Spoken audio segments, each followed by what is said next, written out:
আমরা যারা নতুন মা বাবা আছি, আমরা বাচ্চা হওয়ার পর আমরা খাবার সিলেকশনের ক্ষেত্রে কিন্তু কিছু ছোট ছোট ভুল করে ফেলি।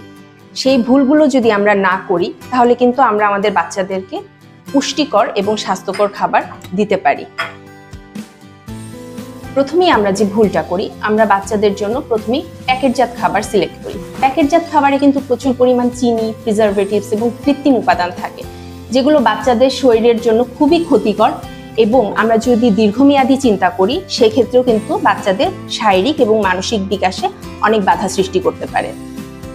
দ্বিতীয়ত, শিশুর প্রয়োজন অনুযায়ী পর্যাপ্ত প্রোটিন, কার্বোহাইড্রেট এবং ভিটামিন নিশ্চিত করতে না পারাটাও একটা বড় ভুল। বাজারের প্যাকেটজাত খাবার থেকে কিন্তু বাচ্চারা সব পুষ্টিগুণ পায় না। ফুড এক্সপান্ডের হোমমেড সেরিলাক এবং নাটস পাউডার সম্পূর্ণ প্রাকৃতিক উপাদান দিয়ে তৈরি, যা বাচ্চাদের সঠিক পুষ্টি নিশ্চিত করতে পারে।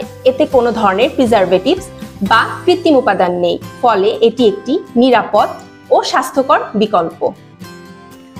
শিশুর খাবার নির্বাচন করুন সচেতনভাবে। প্রাকৃতিক এবং ঘরের খাবারই পারে শিশুর সঠিক বৃদ্ধি এবং মানসিক বিকাশ ঘটাতে। আমি মা হিসেবে কিন্তু ফুড এক্সপান্ডকে বিশ্বাস করি, আপনিও করতে পারেন।